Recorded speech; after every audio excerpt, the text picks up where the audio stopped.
Semua hal terjadi atas kehendak Allah.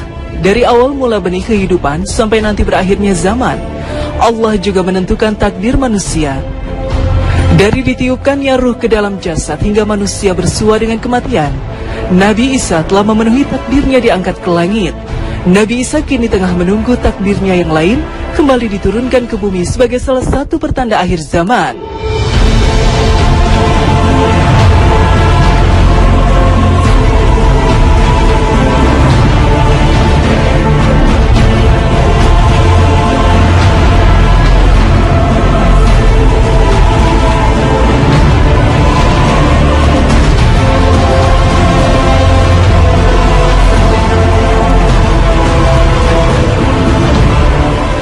Assalamualaikum warahmatullahi wabarakatuh. Selamat pagi pemirsa Trans7, Kesana Ensiklopedia Islam Dunia. Pagi ini kembali hadir ke hadapan Anda untuk berbagi informasi Islami. Semoga menginspirasi dan menjadi motivasi aktivitas Anda hari ini. Keyakinan tentang turunnya Nabi Isa alaihissalam merupakan konsekuensi dari iman kepada yang gaib. Dan turunnya Nabi Isa jelas merupakan peristiwa gaib bagi manusia. Peristiwa ini seperti diceritakan Rasulullah SAW dalam banyak hadisnya, akan terjadi menjelang hari kiamat dan termasuk salah satu dari rentetan peristiwa yang menandakan dunia ini akan segera berakhir. Dalil dan argumentasi tentang turunnya Nabi Isa sangat kuat, sedangkan di dalam Al-Quran juga terdapat beberapa ayat yang mengisyaratkan akan kembalinya Nabi Isa di akhir zaman. Di antaranya adalah firman Allah Ta'ala dalam surat Az-Zukhruf ayat 61. Dan sesungguhnya Isa itu benar-benar memberikan pengetahuan tentang hari kiamat. Karena itu janganlah kamu ragu-ragu tentang kiamat itu dan ikutilah aku. Inilah jalan yang lurus. Quran surat Az-Zukhruf 61. Ayat ini beberapa ayat sebelumnya berbicara tentang Nabi Isa dan bahwa Nabi Isa memberikan pengetahuan tentang hari kiamat, juga menegaskan akan tanda-tanda hari kiamat. Jika telah tiba masanya, Nabi Isa akan turun ke muka bumi di tempat yang disebut-sebut Rasul dengan Manaratul Baidah atau Menara Putih. Rasulullah SAW bersabda, saat Dajjal seperti itu, tiba-tiba Isa putra Maryam turun di sebelah timur Damaskus di Menara Putih dengan mengenakan dua baju yang dicelup wars dan ja'faran, seraya meletakkan kedua tangannya di atas sayap dua malaikat. Bila ia menundukkan kepala, air pun menetas. Bila ia mengangkat kepala, air pun bercucuran seperti mutiara. Hadis riwayat Muslim. Hadis ini menegaskan bahwa Nabi Isa akan turun di Menara Putih Damaskus, Suriah. Menara putih yang dimaksud dalam hadis Nabi ini adalah menara putih di Masjid Umawi di bagian timur masjid. Itu sebabnya menara ini dinamai dengan Menara Putih atau Menara Isa Al-Masih. Nabi Isa turun ketika akan dilaksanakan sholat subuh. Menyaksikan kedatangan Nabi Isa, imam sholat yang sudah siap lalu mempersilahkan Nabi Isa alaihissalam untuk menjadi imam. Tapi Nabi Isa alaihissalam menolak dan memberikan kesempatan pada sang imam untuk tetap memimpin sholat subuh, sementara Nabi Isa alaihissalam sebagai makmum. Imam salat ini adalah Imam Mahdi, pemimpin pasukan kaum muslimin yang sedang bersiap siaga untuk berperang melawan Dajjal dan pasukannya. Runtutan kisah ini diceritakan dalam hadis sahih yang diriwayatkan oleh Imam Muslim. Dari Jabir bin Abdillah, ia berkata, saya mendengar Rasulullah SAW bersabda, akan senantiasa ada segolongan dari umatku yang berperang memperjuangkan kebenaran dan meraih kemenangan hingga hari kiamat. Nabi SAW selanjutnya mengatakan, kemudian Isa bin Maryam turun ke muka bumi, lalu pemimpin mereka tiada mengatakan pada Isa, jadilah imam sholat bersama kami. Tidak, sesungguhnya di antara kalian sudah menjadi pemimpin bagi yang lain. Allah betul-betul telah memuliakan umat ini. Hadis riwayat Muslim.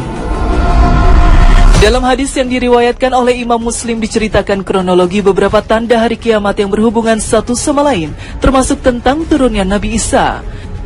Diawali dari peristiwa pertempuran besar yang melibatkan apa yang diistilahkan Rasul dengan bangsa Romawi melawan pasukan yang disebut datang dari Madinah. Pasukan dari Madinah akhirnya keluar sebagai pemenang, walaupun sepertiga dari mereka melarikan diri dan sepertiga lainnya mati syahid. Jadi hanya sepertiga pasukan yang merasakan kemenangan tersebut. Pasukan ini kemudian menaklukkan Konstantinopel yang sekarang bernama Istanbul. ketika mereka tengah membagi-bagi harta rampasan perang dan telah menggantungkan pedang-pedang mereka pada pohon zaitun, mendadak terdengar suara teriakan setan, "Sesungguhnya Dajjal telah menguasai keluarga kalian." Mereka pun segera bergegas pulang, namun ternyata berita tersebut tidak benar. Dajjal baru muncul setelah mereka sampai di Syam. Mereka pun bersiap menghadapinya. Dalam persiapan perang melawan Dajjal itulah Nabi Isa datang. Beliau kemudian memimpin mereka melawan Dajjal. Jadi begitulah urutan peristiwa hingga turunnya Nabi Isa. Beliau turun tepat setelah keluarnya Dajjal yang berbuat kerusakan di muka bumi. Selain keterangan waktu dan tempat yang telah disebutkan, Nabi Shallallahu Alaihi Wasallam dalam beberapa hadis juga menyebutkan ciri fisik Nabi Isa dan kondisinya ketika diturunkan. Disebutkan bahwa Nabi Isa merupakan pria dengan perawakan sedang, dengan dada bidang dan kulit putih kemerahan. Rasulullah Shallallahu Alaihi Wasallam mengenali Nabi Isa karena beliau pernah bertemu dengannya ketika malam beliau diisrakan, sebagaimana beliau juga bertemu dengan nabi-nabi yang lain seperti Nabi Adam, Nabi Ibrahim, dan Nabi Musa. Semoga keselamatan dan kesejahteraan senantiasa tercurah kepada mereka. Beliau Shallallahu Alaihi Wasallam bersabda, "Saat aku diisrakan, aku melihat Isa dan Musa serta Ibrahim alaihissalam. Adapun Isa, dia adalah laki-laki yang kulitnya kemerahan, tegap dan dadanya bidang, sedangkan Musa adalah orang yang kurus, tinggi, seperti kebanyakan laki-laki dari Sudan." Hadis riwayat Bukhari. Sementara dalam hadis lain beliau menyebutkan Nabi Isa mirip dengan salah seorang sahabat yang bernama Urwah bin Mas'ud As-Saqafi. "Ditampakkan kepadaku para nabi, ternyata Musa adalah salah satu jenis laki-laki seperti laki-laki Bani Syanu'ah. Aku melihat Isa bin Maryam alaihissalam, ternyata beliau mirip dengan orang yang telah aku lihat memiliki kemiripan dengannya, yaitu Urwah bin Mas'ud. Aku pun melihat Ibrahim alaihissalam, ternyata dia mirip dengan orang yang aku lihat memiliki kemiripan dengannya, yaitu sahabat kalian, maksudnya beliau sendiri. Dan aku melihat Jibril alaihissalam, ternyata dia mirip dengan orang yang pernah aku lihat memiliki kemiripan dengannya, yaitu Dihya." Dalam riwayat Ibnu Rum disebut Dihya bin Khalifah, hadis riwayat Muslim. Ketika turun, Nabi Isa mengenakan 2 potong pakaian yang dicelup dengan pewarna saffron sehingga berwarna coklat kekuning-kuningan. Saffron atau yang dalam bahasa Arab disebut zafaron sebetulnya merupakan sejenis bunga yang banyak tumbuh di daerah Asia Barat Daya. Bunga saffron biasanya sering dikeringkan dan digunakan sebagai bumbu masakan dan juga bahan pewarna. Selain mengenakan 2 potong pakaian yang berwarna kuning, juga disebutkan bahwa beliau turun dengan kedua telapak tangan di atas sayap-sayap 2 malaikat, dengan rambut yang lurus tergerai sampai menyentuh bahu beliau. Rambut beliau nampak basah seperti orang yang baru selesai mandi. Tidak ada nabi yang hidup antara masaku dan Isa. Sesungguhnya kelak ia akan turun. Jika kalian melihatnya, maka kenalilah, ia adalah seorang laki-laki yang sedang, tidak tinggi dan tidak terlalu pendek, berkulit merah keputih-putihan. Beliau memakai di antara 2 kain berwarna sedikit kuning, seakan rambut kepala beliau menetesi meski tidak basah. Hadis riwayat Abu Daud.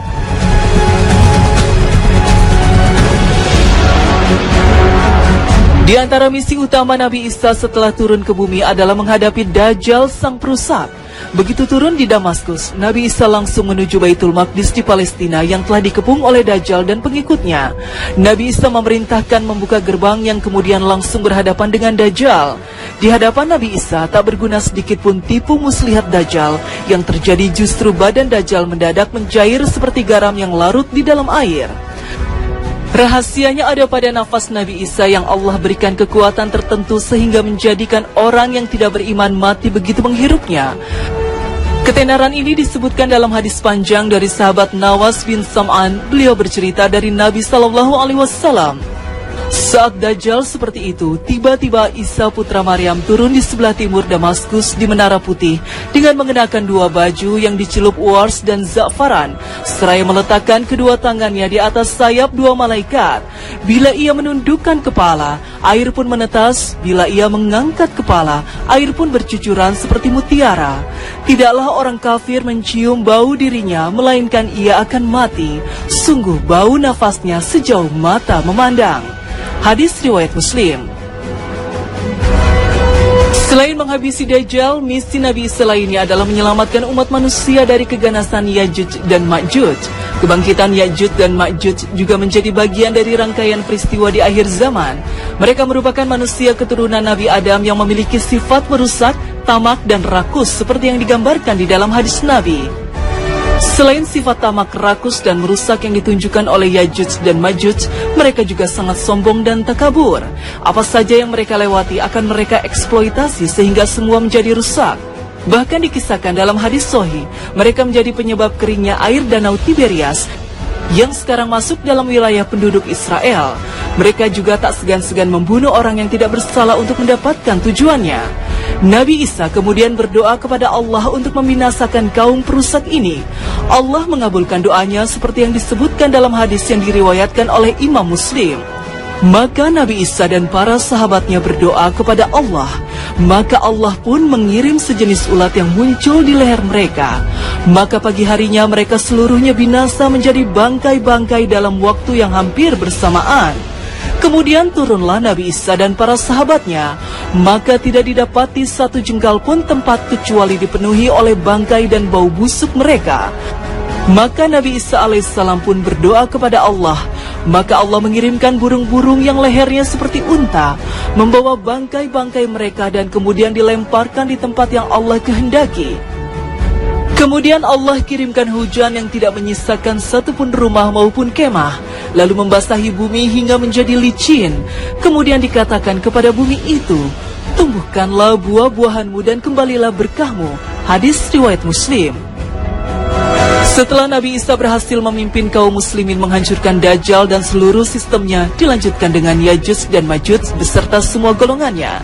Nabi Isa kemudian menegakkan syariat Allah di muka bumi. Apa yang beliau terapkan bukanlah ajaran yang baru. Beliau hanya meneguhkan risalah yang telah dibawa oleh Nabi akhir zaman Muhammad SAW. Beliau hanya melanjutkan syariat Nabi Muhammad untuk menegakkan agama tauhid dan meluruskan berbagai penyimpangan keyakinan terkait dirinya. Dan banyak akhirnya ahli kitab yang beriman mengikuti beliau. Turunnya Nabi Isa pada akhir zaman tidaklah menjalankan fungsi Nabi seperti sebelumnya. Karena risalah kenabian telah selesai dengan diutusnya Nabi Muhammad SAW. Sosok Nabi Isa pada akhir zaman merupakan salah satu dari umat Nabi Muhammad yang Allah turunkan untuk memperbaharui kembali pemahaman dan pengamalan agama yang mulai luntur di kalangan umat Islam.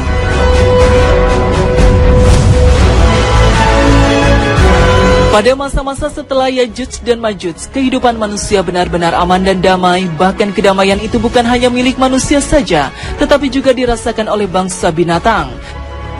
Zaman Isa alaihissalam ini adalah zaman yang penuh keamanan, kesejahteraan, dan kemakmuran serta kelapangan. Allah menurunkan hujan yang lebat, bumi menumbuhkan tumbuh-tumbuhan dan buah-buahan serta banyak berkahnya. Harta melimpah ruah, dendam, dengki, dan kebencian hilang dan sirna. Dalam hadis Nawas bin Sam'an yang panjang yang membicarakan tentang Dajjal, turunnya Isa, keluarnya Ya'juj dan Ma'juj pada zaman Nabi Isa, dan doa Isa agar mereka dihancurkan, Rasulullah menuturkan, kemudian Allah menurunkan hujan dan tak ada rumah dari tanah liat maupun bulu yang dapat menahan airnya, lantas mencuci bumi hingga bersih seperti cermin kaca. Kemudian diperintahkan kepada bumi, tumbuhkanlah buah-buahanmu dan kembalikanlah berkahmu. Maka pada hari itu sejumlah orang dapat memakan buah delima dan bernaung di bawahnya. Dan susu pun diberi berkah, sehingga susu seekor sapi mencukupi untuk orang satu kabilah, dan susu seekor kambing mencukupi satu keluarga.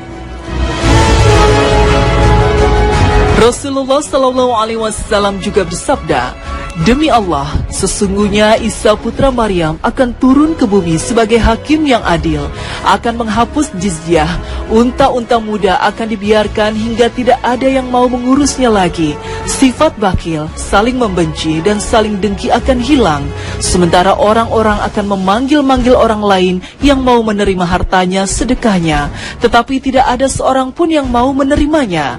Hadis riwayat Muslim dari Abu Hurairah. Menukil dari Imam Nawawi, pada saat itu orang-orang sudah tidak tertarik lagi untuk memelihara unta karena banyaknya harta kekayaan, keinginan sedikit, kebutuhan tidak ada, dan sudah tahu bahwa kiamat telah dekat. Dan disebutkannya unta muda karena unta muda itu merupakan harta yang paling baik bagi bangsa Arab pada masa Nabi Shallallahu Alaihi Wasallam. Demikianlah Nabi Isa alaihissalam terus memimpin umat manusia hingga jangka waktu 7 tahun, kemudian wafat lalu disolati oleh kaum muslim setelah tinggal di bumi selama 40 tahun. Rasulullah Shallallahu Alaihi Wasallam bersabda, ia tinggal di bumi selama 40 tahun, lalu Allah mewafatkannya dan dia disolati oleh orang-orang muslim. Hadis riwayat Ahmad dan Abu Dawud. Kelak sebelum beliau benar-benar wafat, ahli kitab akan beriman kepada beliau, yang juga berarti beriman kepada risalah Nabi Muhammad SAW. Karena pada hakikatnya risalah para nabi adalah satu dan dari sumber yang satu. Inilah tafsir yang dikemukakan oleh Imam Ibnu Jarir dan dikuatkan oleh banyak ulama ketika membahas surat An-Nisa ayat 159. Tidak ada seorang pun dari ahli kitab kecuali akan beriman kepadanya Isa sebelum kematiannya, dan di hari kiamat nanti Isa itu akan menjadi saksi terhadap mereka. Quran Surat An-Nisa 159. Setelah masa itu Allah mengirimkan angin sepoi-sepoi dari Syam, kemudian mencabut nyawa setiap orang mukmin dan muslim dari bawah ketiak mereka. Setiap orang yang masih memiliki iman di dalam hati meski hanya seberat zarah pun akan mati pada hari itu. Hingga yang tersisa di bumi hanya manusia-manusia biadab yang tak lagi mengenal norma dan agama mereka. Itulah yang menyaksikan datangnya kiamat.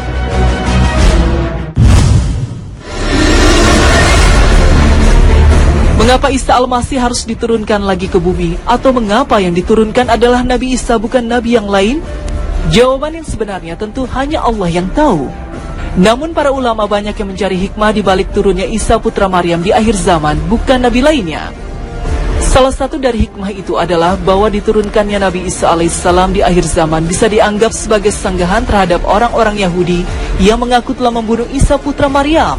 Allah benar-benar akan mengungkap kedustaan mereka itu dengan mengirimkan orang yang mereka anggap telah mereka bunuh. Di dalam Al-Quran Allah menjelaskan bahwa Nabi Isa tidaklah dibunuh, bahkan beliau belum wafat sama sekali. Nabi Isa diselamatkan oleh Allah dari orang-orang yang ingin berbuat buruk kepadanya dengan diangkat jasad dan ruhnya ke langit. Adapun orang yang mereka bunuh dan mereka salib bukanlah Nabi Isa alaihissalam, akan tetapi salah satu sahabat Nabi Isa yang diserupakan wajahnya dengan Nabi Isa alaihissalam. Allah berfirman, dan karena ucapan mereka, sesungguhnya kami telah membunuh Al-Masih, Isa putra Maryam, Rasul Allah. Padahal mereka tidak membunuhnya dan tidak pula menyalibnya. Tetapi yang mereka bunuh ialah orang yang diserupakan dengan Isa bagi mereka. Sesungguhnya orang-orang yang berselisih paham tentang pembunuhan Isa benar-benar dalam keraguan-raguan tentang yang dibunuh itu. Mereka tidak mempunyai keyakinan tentang siapa yang dibunuh itu, kecuali mengikuti persangkaan belaka. Mereka tidak pula yakin bahwa yang mereka bunuh itu adalah Isa, tetapi yang sebenarnya Allah telah mengangkat Isa kepadanya, dan adalah Allah Maha Perkasa lagi Maha Bijaksana. Quran Surat An-Nisa 157-158. Ayat ini menjelaskan kepada kita bahwa Nabi Isa alaihissalam belum wafat. Beliau hanya diangkat ke langit dan kelak di akhir zaman akan Allah turunkan kembali ke muka bumi, yang juga menjadi tanda semakin dekatnya hari kiamat. Turunnya Nabi Isa ke bumi juga salah satunya untuk memenuhi takdirnya sebagai manusia biasa yang harus merasakan kematian. Darinya tanah itulah kami menciptakan kamu, dan kepadanyalah kami akan mengembalikan kamu, dan dari sanalah kami akan mengeluarkan kamu pada waktu yang lain. Quran Surat Toha 55. Dalam kitab At-Tazkirah, Imam Al-Qurtubi juga menegaskan bahwa Nabi Isa nanti akan menikah dengan seorang wanita dari keluarga bangsa Arab, kemudian memiliki 2 orang putra yang diberi nama Muhammad dan Musa. Nabi Muhammad SAW juga menunjukkan betapa istimewanya Nabi Isa. Rasulullah bersabda, "Aku adalah orang yang paling dekat dan paling mencintai Isa bin Maryam di dunia maupun di akhirat. Para nabi itu adalah saudara seayah walau ibu mereka berlainan, dan agama mereka adalah satu." Hadis riwayat Bukhari. Nabi Isa alaihissalam pun pernah menyampaikan berita gembira tentang kedatangan Nabi Muhammad SAW.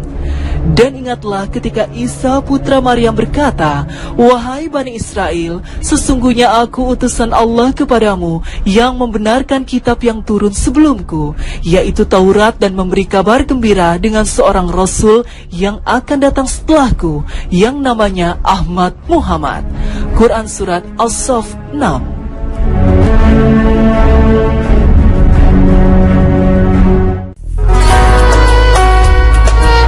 Pemirsa Kasana, Allah berfirman, "Dan sungguh dia Isa itu benar-benar menjadi pertanda akan datangnya hari kiamat. Karena itu, janganlah kamu ragu-ragu tentang kiamat itu, dan ikutilah aku.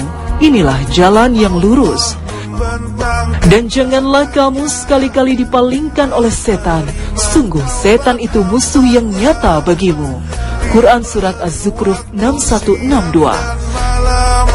Terima kasih atas perhatian Anda. Wassalamualaikum warahmatullahi wabarakatuh.